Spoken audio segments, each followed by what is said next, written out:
There are moments in life when everything around you is screaming. Noise, chaos, urgency. But inside, there is only silence.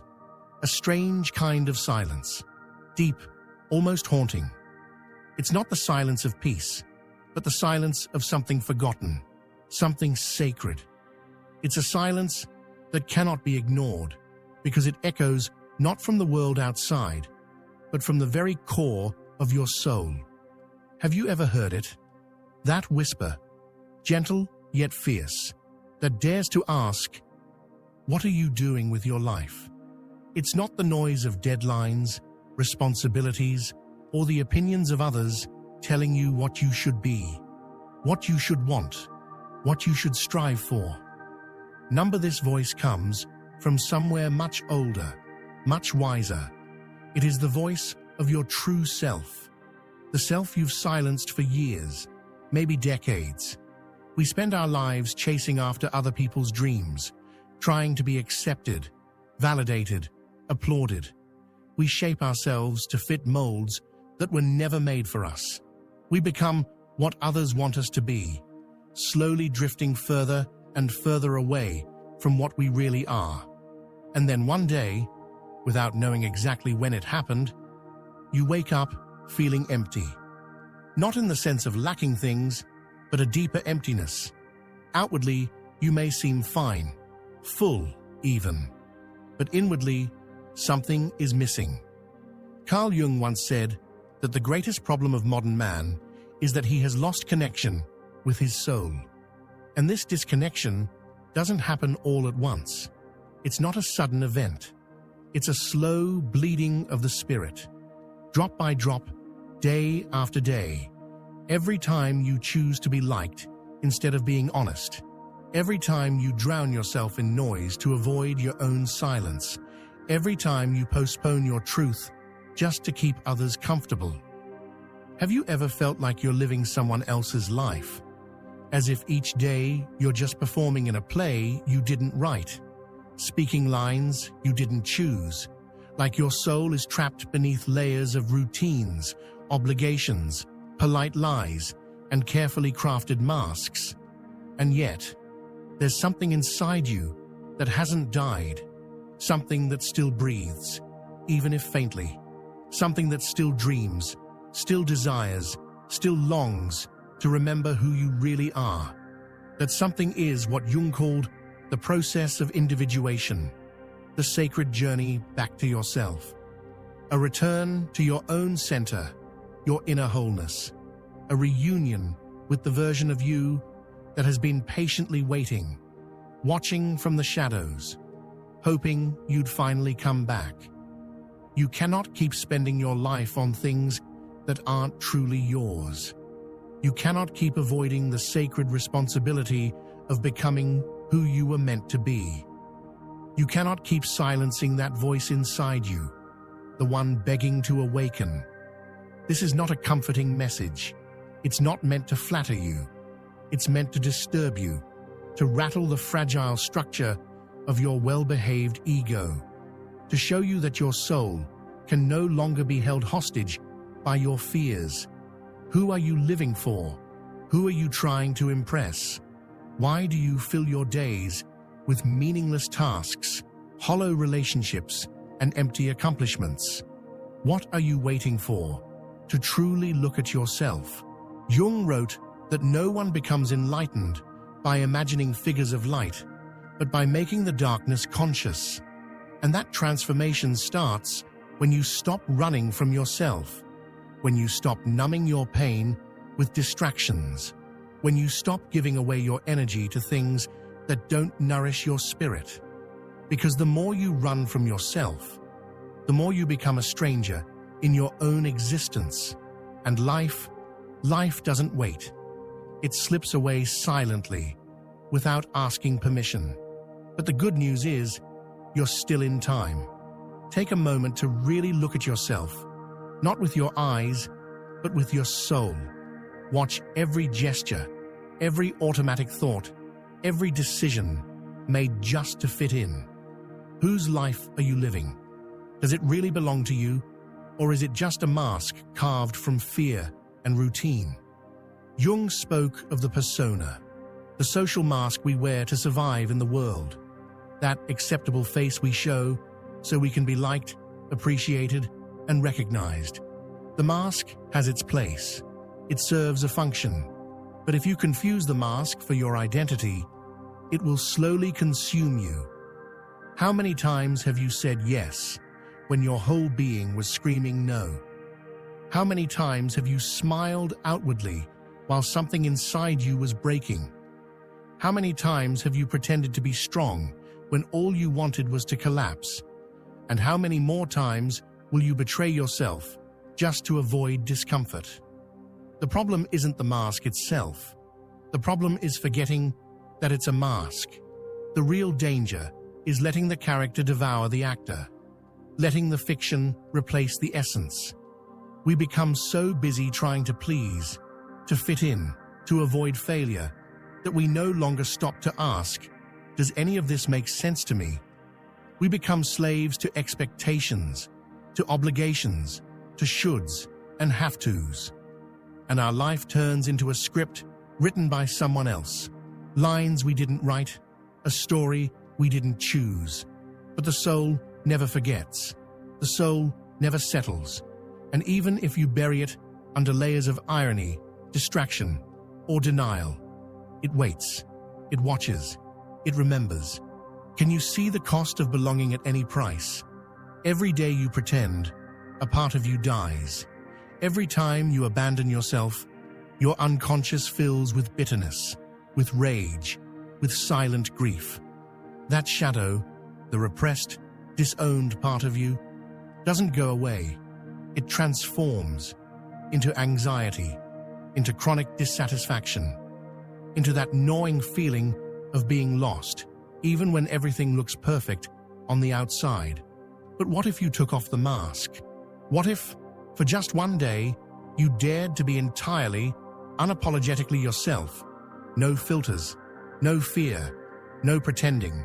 Who would you be? What would change? It's not easy. Jung never said it was. The journey inward is filled with shadows, with uncomfortable truths, with wounds you've tried to forget. But it's also filled with freedom, with authenticity, with power. Not the power of dominance or success, but the quiet, unshakable power of living in alignment with your soul. Not that superficial kind of power that controls or manipulates others, but the quiet, grounded power that arises from truly knowing yourself, fully, honestly, and without resistance.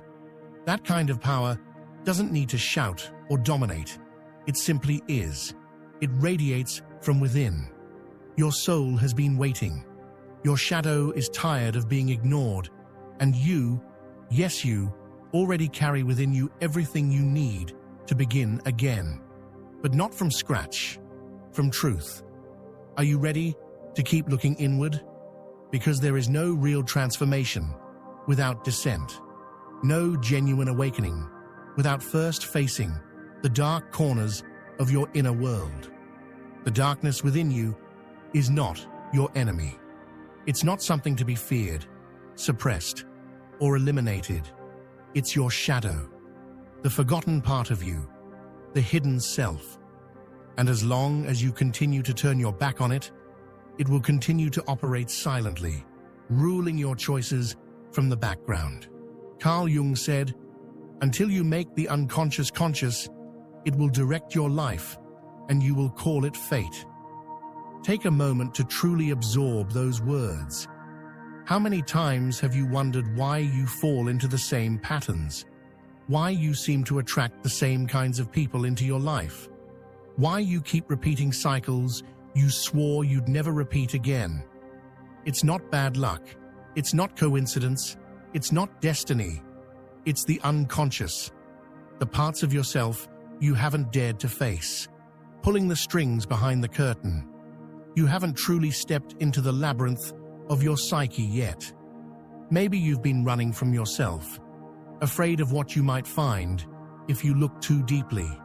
But healing doesn't happen at the surface. It begins in the depths, in the spaces you've tried to hide, even from yourself. You cannot transform your life if you don't have the courage to explore what's been buried in the basement of your mind. The shadow isn't evil. It's the sum of everything you've suppressed to survive. Your instincts, your wounds, your unmet desires, your unspoken rage, your grief, your tenderness. The shadow is the exiled version of you. The parts of yourself you never gave permission to exist. And the more you deny it, the stronger it becomes. It seeps into your relationships, your impulsive choices, your self-sabotage, and that deep, unshakable sense of emptiness. It wears the mask of pride, independence, cynicism, perfectionism, but underneath, it's screaming to be seen, to be acknowledged. There is a part of you longing to be embraced, not judged. A part of you that was never truly loved, that was silenced, shamed, abandoned. That part doesn't want revenge. It wants reconciliation. It wants peace. And that's why the journey back to yourself is never a straight path. It's a spiral, a descent, a conscious decision to walk through the darker chambers of your soul. And yes, it can hurt, but it is also liberating, because what you find in your darkest places is not just pain, but truth. In what's been broken, you find your greatest strength. In what's been denied, you find your gold. You cannot fully be yourself if you don't acknowledge your shadow. You cannot create healthy, conscious relationships if you don't take responsibility for your projections. You will not find peace unless you come to terms with your inner war.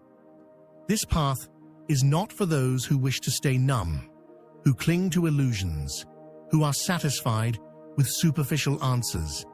This path is for the brave, for those who are tired of sleepwalking through life, for those who are ready to feel deeply, to question everything, to face what they've been avoiding.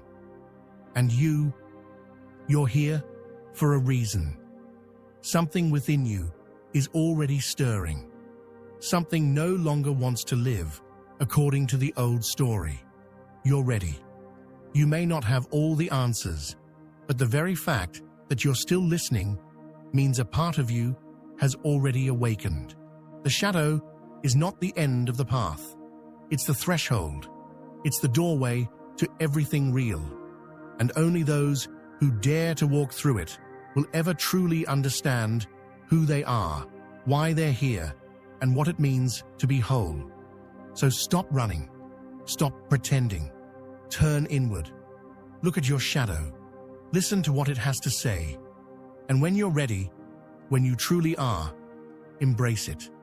Because no one can become whole without embracing their own darkness. And in that union, you will finally discover what it means to be free. You look at the world and think you understand it. You point, judge, admire, condemn. Yet rarely do you realize that what you see out there is merely a reflection of what lives within you. The other is your mirror. Every encounter, every conflict, every emotion that flares up in the presence of someone else is a message from your soul. Carl Jung explained it clearly. We project what we haven't yet recognized in ourselves. What we repress, we see in others. What we deny, we end up hating outside. What we long for, we idealize in someone else. Have you ever felt anger for no clear reason? Instantly disliked someone without a logical cause? Felt jealousy, envy, or fascination? It's not them. It's you. It's your unconscious trying to show you what you still haven't accepted. You project your shadow, your light, your fear, your desire, your unresolved pain. That person who criticizes without mercy, could it be they're showing you something you also carry but can't bear to face? That person you admire with devotion, might they be reflecting dormant qualities in you that you're still afraid to awaken? Every encounter is an opportunity to know yourself more deeply. There are no enemies, only teachers in disguise. No coincidences, only living symbols of the soul, seeking to be heard. But projection also traps you. It keeps you from seeing the other for who they really are. You distort them with your wounds, your emptiness. You turn them into a container for your unhealed traumas. That's how toxic bonds are born. Repetition, disappointment. You wait for the other to fill what you haven't filled yourself. But no one can save you from yourself. Only you can take responsibility for your projections. Only you can withdraw them one by one, like someone slowly clearing a mirror clouded by time. And once you do, you'll begin to see clearly. No longer from judgment, but from understanding. No longer from lack, but from wholeness. No longer from dependence, but from true love. Because everything you see, everything you feel, everything you experience in your relationship with the world speaks of you. It's your soul speaking through the other. It's life whispering that the path outward always begins within.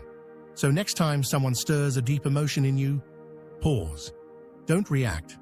Observe. Ask yourself, what part of me is being revealed in this mirror? And listen, because the soul doesn't shout, it whispers. There was a time when you knew who you were, not with words or labels, but with the silent certainty of someone who had not yet been tamed. When you were a child, you dreamed without fear. You imagined invisible worlds. Trees spoke, stones glowed, time didn't exist. But then, you were taught to forget. They told you dreaming was a waste of time, that imagining was immature, that feeling too much was weakness, that you had to choose between being accepted and being yourself. And without realizing it, you began burying your soul under tons of logic, duties, and expectations. But the soul never forgets. And when it's denied its voice, it starts to speak another language, the language of dreams. Jung saw dreams as the direct voice of the unconscious. They're not just meaningless images, they're symbols, encrypted messages from the soul, fragments of truth trying to rise to the surface while you sleep. And if you learn to listen, they can lead you back to yourself. Have you dreamed of falling, of being naked in front of others, of animals, of fire? Each symbol has meaning, not universal, but deeply personal. It's your soul speaking in its own language, and if you learn how to decipher it, you'll be able to understand what your conscious mind has forgotten. To dream is not to escape. It is to remember who you were before the wounds, before the fear, before you started adapting. It's about reconnecting with the archetypes that dwell within you. The inner child, the wise one, the hero, the orphan, the destroyer, the lover. They all live in your unconscious, waiting to be awakened. You don't need to reach the top of the world to find yourself. You only need to close your eyes and dare to look within. Because the real journey doesn't take you outward. It takes you into the depths of your soul. But of course, this world doesn't celebrate introspection. It celebrates productivity, appearance, speed. Who has time to dream? Who pauses to listen to what their soul is trying to whisper while they sleep? Only someone who is truly alive. Only someone who is tired of living disconnected. Only someone who understands that peace isn't about having more. It's about remembering more. Don't ignore your dreams. They are lighthouses in the dark. They are your soul, whispering to you, I'm still here. You haven't lost me. And when you listen to them, when you give them space, something within you slowly begins to heal. Deeply, silently. Because dreaming is not a distraction. It is a return. Most people live on the edges of themselves, running in circles, chasing goals that were never theirs, clinging to hollow images of success, of love, of happiness. But there is a quiet, insistent voice that repeats from deep within, "Come back to center. Come back to yourself." That calling is the beginning of the journey of individuation, the core of Carl Jung's work. It's not self-help or a modern technique. It's an ancient, sacred, inevitable process. It's the alchemy of the soul. It's the path to wholeness. To individuate is not to become perfect. It is not to become an ideal version of yourself. It's something far more real, more human. It is to recognize your fragmentation and still move toward integration. It is to stop hiding the broken parts and start listening to them.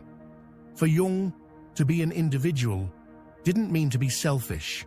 It meant to be indivisible, to be whole, to be one amid the chaos of the world. But to do that, you must walk through fire. You must face your shadow, become aware of your projections, and reconcile your polarities, masculine and feminine, reason and emotion, light and darkness. And that hurts, because it means dying in a symbolic way.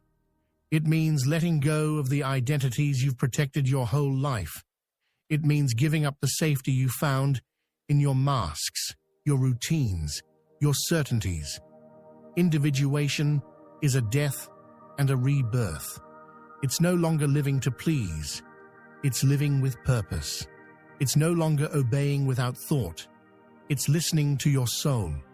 It's leaving behind the external noise to reach the deep silence that reveals who you truly are. But be warned, there is no map for this journey, no formulas, no shortcuts. Every soul has its own path. What works for one may destroy another. That's why the greatest act of respect is to stop imitating and begin exploring your own way. Individuation is not a destination. It is a lifelong process, a dance between the conscious self and the unconscious, between what you know and what you don't yet understand about yourself. And with each step, each fall, each revelation, you come closer to that silent core from which everything makes sense. Not everyone dares. Many prefer the comfort of ignorance, the anesthesia of the known. But you are here, and that means something. Something inside you has already begun this journey. It has already crossed the threshold. It has already said yes to the unknown. And even when you feel lost, there is an inner compass that never fails. Your soul. It remembers. It knows. It leads. Just trust it. Trust your pain, your confusion, your searching. It's all part of the process. Everything has meaning, even if you can't see it yet. Because the soul is never lost, only forgotten. Ready to keep exploring? We live immersed in constant noise. Not only the external kind, but the one we carry inside. Thoughts that won't stop, demands that pile up, other people's voices echoing endlessly, voices you never asked to hear. Amid all that chaos, the soul pulls back. It shrinks, it hides. And yet deep within you, there is a place untouched, a sanctuary where time stands still, where there is no guilt or fear, where you are not required to be anything. You are simply allowed to be. Just be. That place is called silence. Carl Jung understood the power of silence as a gateway to the unconscious, because only when the noise fades do the soul's images begin to rise. It's not about forcing silence as a technique, but about receiving it as revelation. When was the last time you stopped just to do nothing? Not checking your phone, not planning ahead, not replaying the past, just being with yourself, just breathing, just feeling. That's where the real journey begins. Silence uncovers what noise conceals. It confronts you with yourself, strips you bare, makes you uncomfortable, but it also shows you the essence. It reminds you that you don't need more, only less. Fewer distractions, fewer pretenses, fewer demands imposed by a world that has forgotten how to inhabit itself. And yet, we avoid silence as if it were a threat. We fill it with noise, with hollow conversations, with soulless content. Why? Because silence forces you to see what you've been avoiding: your emptiness, your wounds, your unconscious choices, your unlived truth. But if you dare to stay in that stillness, something magical happens. A new kind of calm emerges, an internal order, not tied to external chaos, a clarity that doesn't rely on words. And in that space, you hear the forgotten voice of your soul. That's when you return to your center and realize the answer you were chasing outside was always within. You don't have to run anymore. You don't have to prove anything. You can simply be. The modern world fears silence because silence reveals. And whoever dares to reveal themselves can no longer be manipulated. They no longer settle. They no longer sell out for comfort or validation. Those who have dwelled in silence have already begun to awaken. And you can sit with yourself without escaping. You can rest in the core of your being and not fear what surfaces. You can embrace the void until you realize it's full. Silence isn't absence, it's absolute presence. We all run from pain. We avoid it, deny it, disguise it. We live numbed out, believing happiness means not feeling what hurts. But what if pain isn't the enemy? What if instead of destroying us, it came to guide us? Jung knew this. The process of transformation is painful because it demands loss. Loss of illusions, loss of false identities, loss of comfort zones built on lies. But in every loss, there is a seed, a crack through which light can enter. Pain is the great initiator. It's the force that stops you in your tracks and makes you look with brutal honesty. It breaks down the ego's walls so the soul has room to rise. Because only when you shatter can you begin to rebuild yourself for real. Have you noticed how the darkest moments are also the most revealing? When everything you thought was secure falls apart. When someone leaves you. When you fail. When the world feels foreign. That's when something deeper awakens. A voice you never heard before. A strength you didn't know you had. Pain, when met with awareness, doesn't imprison. It liberates. But it's not automatic. You can stay trapped in your wound. You can become a victim of your own story, repeating it endlessly as an excuse not to grow. Or you can choose something braver. Face it, feel it, then release it. The wound doesn't vanish. It transforms. It stops being a prison and becomes a portal, a doorway into your most real, wise, and integrated self. Many want transformation without walking through the fire. But the soul is not shaped in comfort. The soul awakens when everything else fails, when you fall and decide to rise, not out of pride, but out of self-love, out of reverence for who you are. Suffering isn't a guarantee of growth, but conscious suffering is alchemy. So don't run from your pain anymore. Listen to it. Love it. Ask it. What are you here to teach me? And when you stop seeing it as punishment and begin to see it as guidance, something in you will be reborn. Something essential.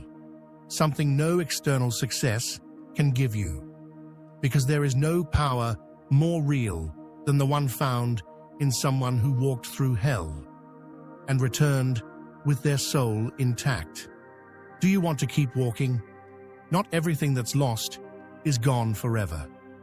Sometimes what seems to have vanished is merely waiting to be remembered. The soul is like that. It doesn't leave, it doesn't die, it doesn't disappear. It folds inward, patiently waiting for you to call it back. Jung knew this. He understood that all inner work, all descent into the shadow, all integration of the unconscious had a single purpose: to bring back the exiled soul, that essential part of yourself that you abandoned when you began to adapt, to please, to hide your truth. The soul is not an abstract idea. It's your life force, your authentic voice, your sacred compass.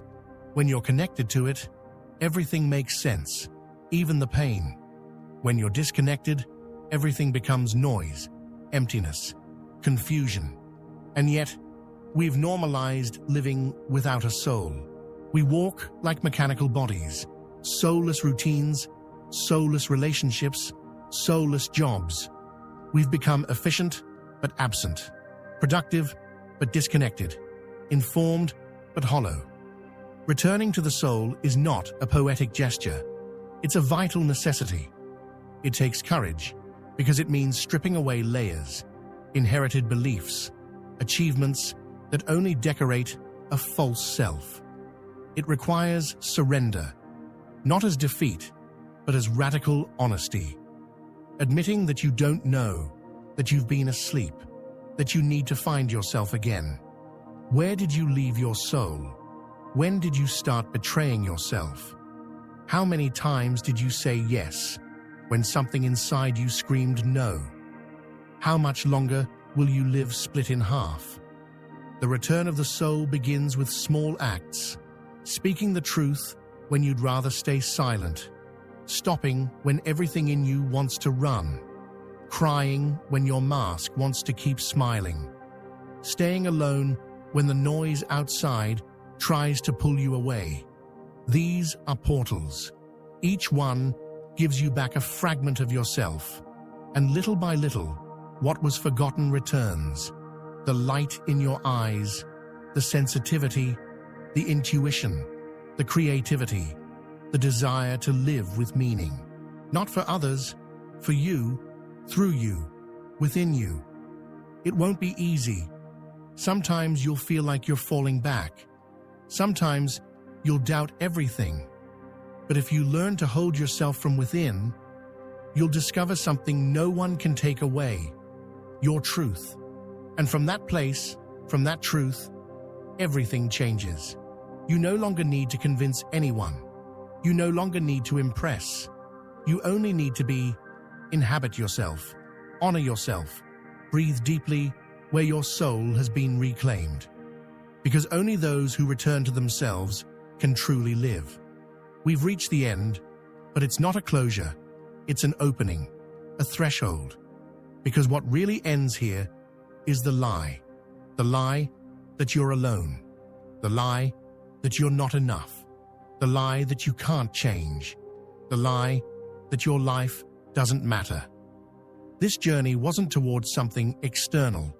It was a descent into yourself, through pain, shadow, mirrors, silence, and inner fire.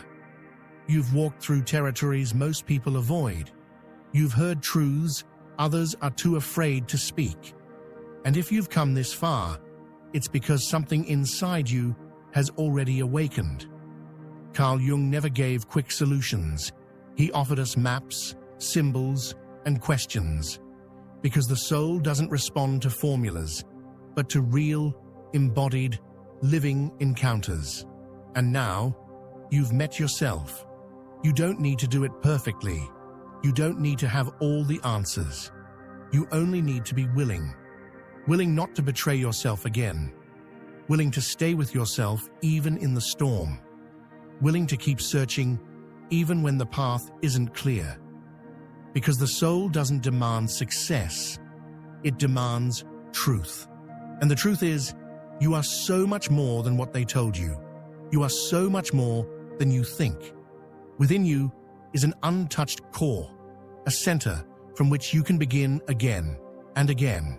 Not from lack, but from awareness. Today, you can choose. You can choose to stop living from who you should be and start living from who you truly are. You have the power to quiet the noise and return to the silence.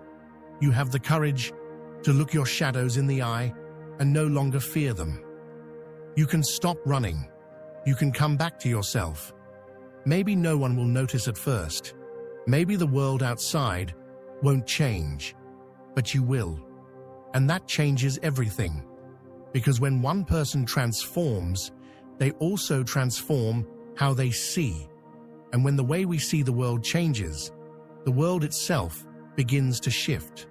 So if today you feel that subtle tremor in your chest, that flicker of something you can't quite explain, that echo that hums without words, don't ignore it. That's your soul. It's coming back, and with it, the true beginning of your life. Live from that place, breathe from there, walk from there. Because this life, this one brief, unrepeatable life that you've been given, is not meant to be wasted anymore. It is now meant to be lived from the soul, from the depth of who you truly are. And that is sacred. If something in this message stirred something within you, if it made you pause or breathe deeper or feel a little more seen, then keep walking this path with me. There's more to uncover. There's more to remember. And if your heart is ready, say it out loud or write it in the silence. I am ready to be reborn.